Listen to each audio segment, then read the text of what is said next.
how to be a good coach that impacts people's life. At the end of the day, this is what coaching is about. You want your clients to achieve greater results. A good coach knows that the power is in the person in front of you. Your task is to help him or her discover it and apply it to their life. With that, the first thing that will help you to be a good coach is talk less and ask more questions. Imagine that a person came to a doctor with a headache. The problem is obvious. He said he has a headache and needs help. A doctor gives them Advil or any other pills and sends home. In a few days, a man comes back to a doctor again with a headache, and the situation repeated.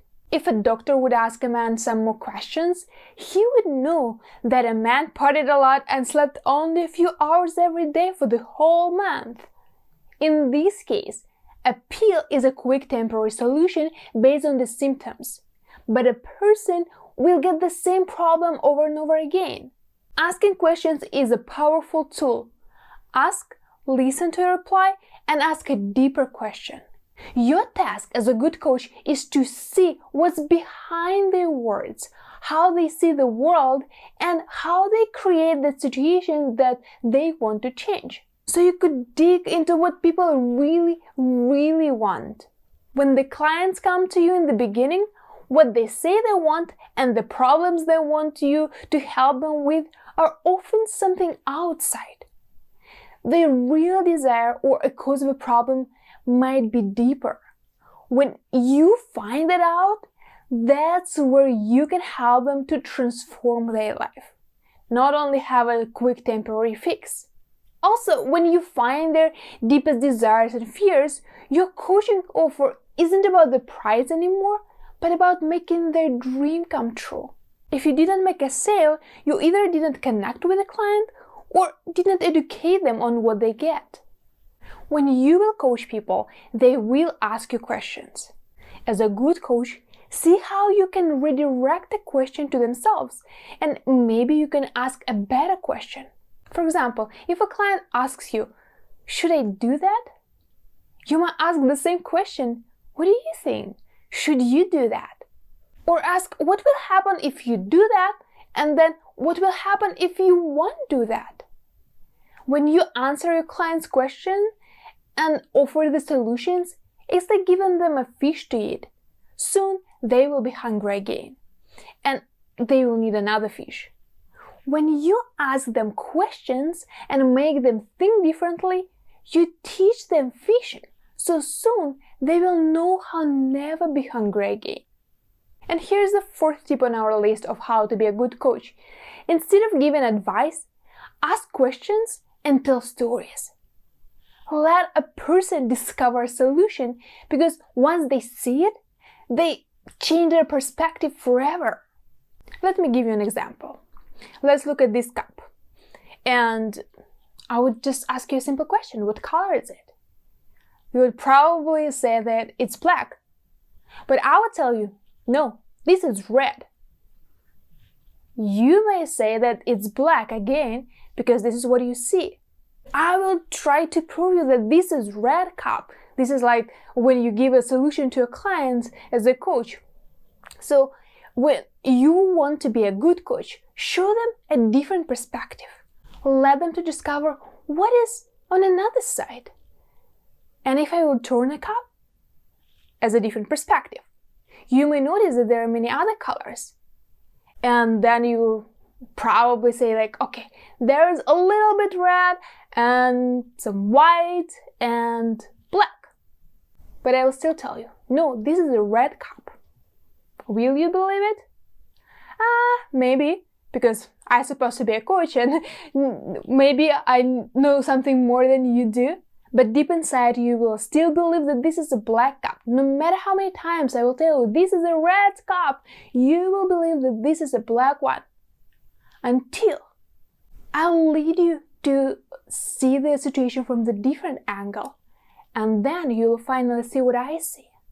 That the cup is actually red. I just didn't tell you that it's red inside. This has happened with the clients. They may see their situation from one side, like the black cup, completely black, not even with some more colors there, and they will not see the red inside, because it's not the time for them to see that. When you ask them questions or tell them stories, like with the example with this cup, now you will remember the story, and so they will do. And even here, I could tell you that clients see the world from a different perspective than you do, but more likely you already know that. Showing that to you with the example and telling a story makes it more visual and memorable.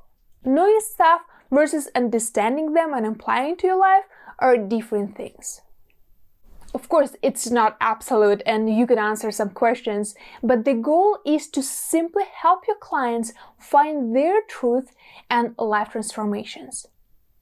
Make them generate the answers based on what you observed, asked, or challenge them in each session. If you still want to give advice, ask them for 2-3 more ideas in return. That will help your client to learn to generate solutions that are suitable for them.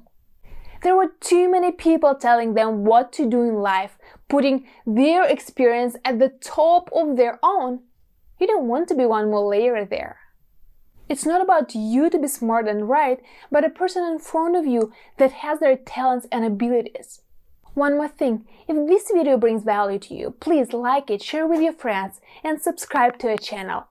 After you click a subscribe button, there will be a bell on the side. Click it too.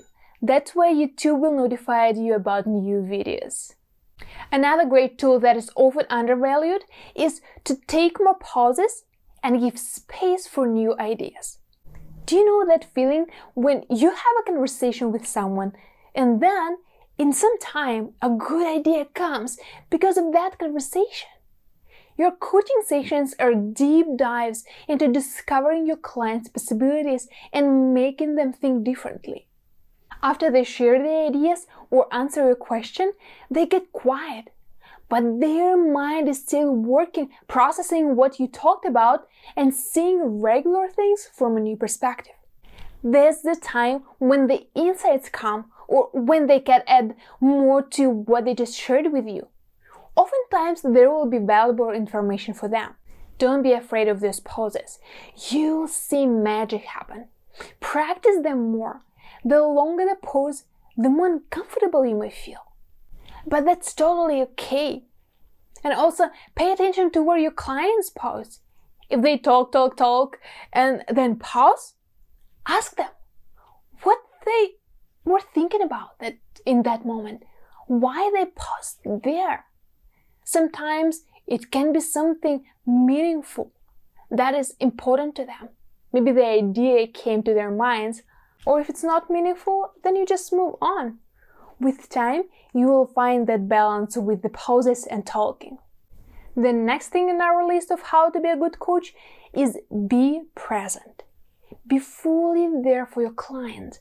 Pay attention to their words, what's important to them, intonations. What happens with many coaches is that they're too much in their thinking and they think about what to say next, what tools to use, will people hire you, do you make an impact, and so on. So many things going on in your head. This is not present. The person deserves your full attention.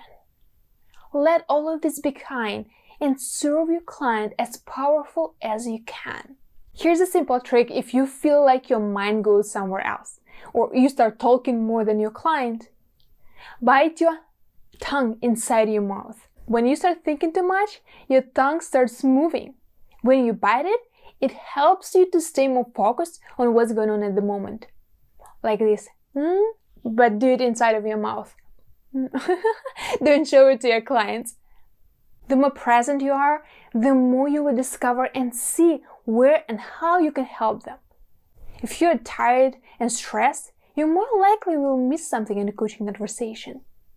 And the last quick tip that will help you to be a good coach is don't be afraid to interrupt your clients. There will be people who like to talk a lot, and there will be those who will get off the topic sharing unnecessary things.